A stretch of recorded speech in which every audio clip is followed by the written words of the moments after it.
مثل الذي يذكر ربه والذي لا يذكر ربه مثل الحي والميت.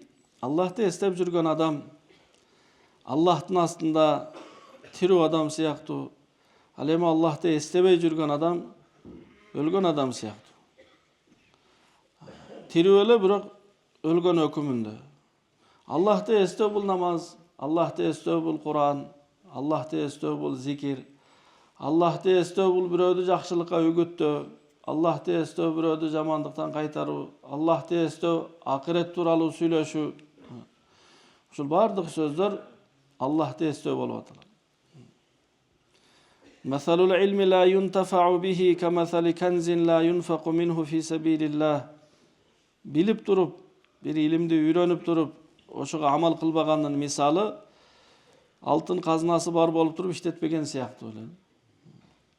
Бүгүнкү күндө ким билбейт беш мал намаз парз экенин? Бардыгы билет. Ким билбейт калп айткан арам экенин? Бардыгы билет. Ким билбейт бирөөдүн акысын жеген арам? Бардыгы билет. Ким билбейт бирөөгө жардам берсе пайда сооп болот? Бардыгы билет. Бирок билип туруп амал кылбаганын мисалы ошол. Мисалы казынасы бар, алтыны бар, бирок иштетпейт. Не пайдасы деген маанидин? Ошого пайдалуу илим билдиңизби, амал кылыңыз. Билдиңиз ушул нерсе сооп жасап калыш керек. Билдиңизби ушул нерсе күнөө сакталыш керек, колдон келишинче. Албетте кээ бир учурда адам бир жакшылыкты жасай албай калат, кээ бир учурда бир жамандыктан сактана албай калат. Кээ бирки учурлар эсепке алынбайт. Бирок дайыма жашоодо адам колунан келишинче аракет жасаш керек жакшылыктарды жасаганга. Себеби адам кандай жашаса ошондой өлөт да. Бул хадисте келген: "Иннакум тамутуна кама таишун." Силер жашооңор кандай образда өтүп жаткан болсо, ошондой өлөсүңөр.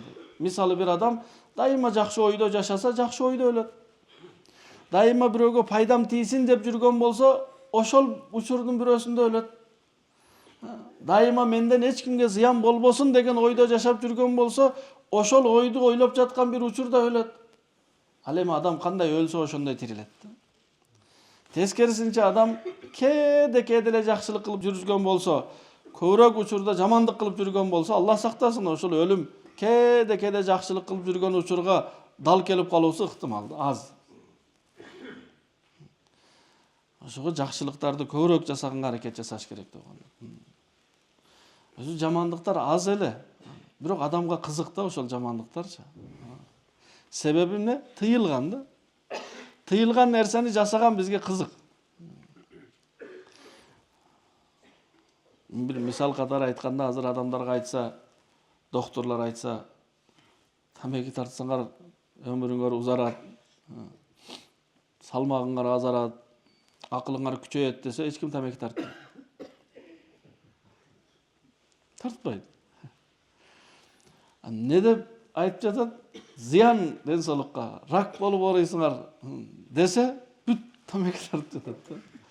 Себеби адам баласынын табияты ушундай. Кылба дегенди бир кылып көрөйүн, не болот экен дейт. Бирөөнүн үйүнө конокко барсаңыз, досуңуздун үйүнө алып кирип, жакшы коноктоп, бүт үйүн уруксат берип, ушул тартманы ачып карабаңыз, сураныш калган. Не кылсаңыз ушул үйдө уруксат. Мен 3 күнгө бир жака кетип жатам, сиз ушул үйдө калыңыз. Ушул тартманы ачпаңыз десе, бизге мына бүт үй кызык эмес да, ошол тартма кызык да. Неге ошону ачпа деди? Бирок ичинде эчтеке жок болсо деле бизге кызык боло берет. Ошого тамеки тартпа десе, баарыбыз тартабыз да. Көп адамдар, бардыгыбыз эмес. Демек инсандын табияты харисун фима муниа. Тыйылган нерсени жасаганга кызыгат. Адам кичине азартный ар бир адам. Ошо жакшы нерселерге жок дегенде ниетибизде болуш керек. Жакшы нерселер жасаймын деп. Күндө бирөөгө пайдалуу нерселер. Менден зыян болбосун, пайда болсун.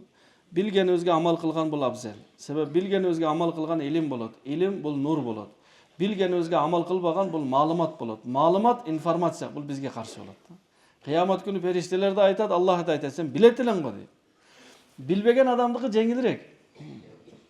Бирок билген адам амал кылбаса, бул пайдасыз илим болот да, жанакы алтындай. Афдалу зикри ла илаха иллаллах ва афдалу дуаи алхамдулилlah. Аллах Таалага эң жаккан зикир инсанын айткан сөздөрүнөн Аллахты эстеп, ла илаха иллаллах десе, Аллахка ушундай жагат, башка сөздөр мынчалык деңгээлде жакпайт. Себеби ла илаха иллаллах деген ушундай келиме, ошол келиме үчүн Аллах 124 миң пайгамбар жөнөткөн. Ушул акыйкатты элдин жүрөгүнө киргизүү үчүн Аллах 100 миңден ашуун пайгамбар жөнөткөн. Эмелесетиңиз, бир адам ошону чын дилинен күндө айтып жүрөт. Ла илаха иллаллах. Айтканда дагы эмне дейт? Bir Allah'tan başka жаратуучу жок, la ilahe illallah. Bir Allah'tan başka rızkı berүүчү жок, la ilahe illallah. Bir Allah'tan başka сактоочу жок, la ilahe illallah. Күндө 100 жолу айтса дейт, кыямат күнү ушундай абалда келет, жүзү 14 күндүк айдай жарык болот, жагымдуу жарык болот. Эч кимдин даражасы андан бийигирээк болбойт, бир гана ким андан көбүрөөк айткан болсун. Ошо кээ бир адамдар күндө 1000 жолу, 5000 жолу, 10 000 жолу Аллахка жагайын деп. Ал эми эң жакшы дуа Аллахты алкыштаган бул алхамдулилlah. Жакшылык болду, алхамдулилlah. Кичине начар ситуация болду, алхамдулилlah. Неге? Мындан дагы начарыраак болбогонунан. Бир өтө Аллахтын жакын адамдарынан бири ажыга барганда кеме менен барган экен, анан соода сатык кылыш үчүн дагы бир кемеге жүк салып алган экен. Ал кемеси артынан келип аткан экен. Анан ажылыкта Меккеде отурса, бир кызматчысынан бирөө келип айтат экен, таксыр сиздин жана кемеңиз бар го, ошол сууга чөгүп кетти десе, кичине бир аз ойлонуп туруп алхамдулилlah дейт. Бир аздан келип, жо адашып калыштыр, сиздики эмес экен, башка бирөөдүкү экен десе, алхамдулилlah дейт. Неге андай деп айттыңыз десе, жана сен биринчи келип айттың го, сенин кемең чөктү деп. Ошондо мындай жүрөгүм карасам, жүрөгүм кыжалат болгон жок. Алхамдулилlah дедим дейт. Анан сен келип айттың, жок сиздики чөккөн эмес экен, сиздики жакшы эле экен десе, жүрөгүм карасам унча сүйүнүп да кеткен жок, ошого алхамдулилlah дедим дейт. Мусулман ушундай. Жакшы болсо дагы алхамдулилlah, жаман болсо мындан бетер болгон жокко алхамдулилlah. Бир адам мисалы кичине колун кесип алса, алхамдулилlah, эмнеге мойнумду кесип алган жокмун депчи. Адам баласы ахвалдан, кыйынчылыктан кыйналбайт. Ошол кыйынчылыкты кабыл алгандан кыйналат да. Кичине колуна ийне кирип кетсе, эми ушул эмне болот, эми заража эмне болот, эми ушундай болот деп кабыл алса, анда кыйналат. Ийне кирди го, эчтеке болбойт десе, ошо ийне киргенден эчтеке болбойт бул адам. Колун кесип алса да эчтеке болбойт. Неге? Бул туура кабыл алып атат да. Ситуацияны, кыйынчылыкты, сыноону туура кабыл алуу менен адам кыйналбайт, туура кабыл албаса кыйналат. Ситуацияны өзүнөн эч ким кыйналбайт.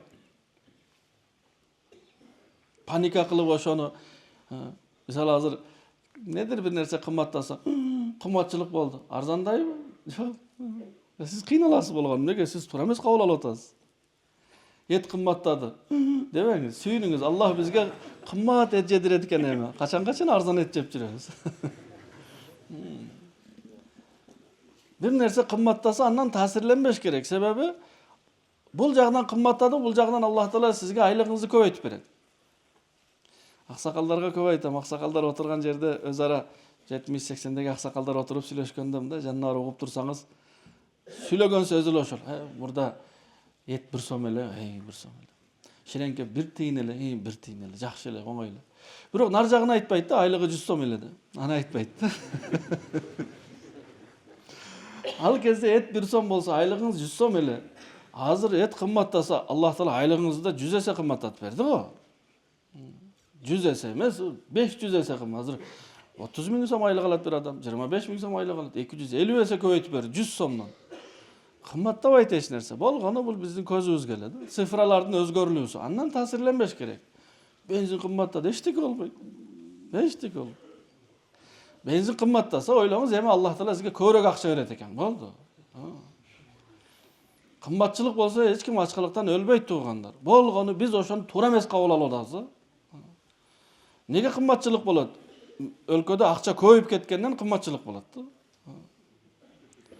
Акча көп, мурда акча азыраак эле, ошого эт дагы арзан эле, бензин дагы арзан эле.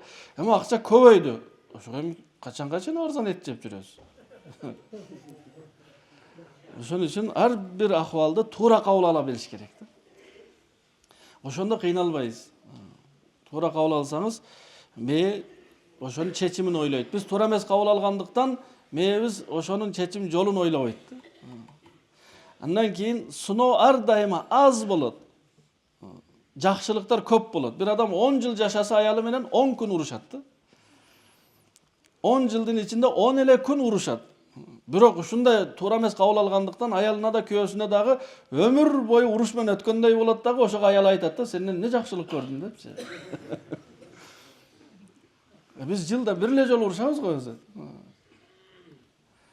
Ошого Аллахтын жакшылыктары көп болот. Адамдын ден соолукта жүргөн учурлары көп болот. Ооруган учурлар аз болот. 70ке чыккан аксакалды сураңыз, канча жолу больницага жаттыңыз? 4 жолу. 4 эле жолу, 70 жылда. Бул аз да бул. 70 жолу жаткан болсо да жылына бир жолу жаткан болот эле да. Биз ошол сыноону өтө оор кабыл алгандыктан өмүр бою ооруп жүргөндөй көрүнөт бизгечи. Башым больницадан чыкпады. Жок.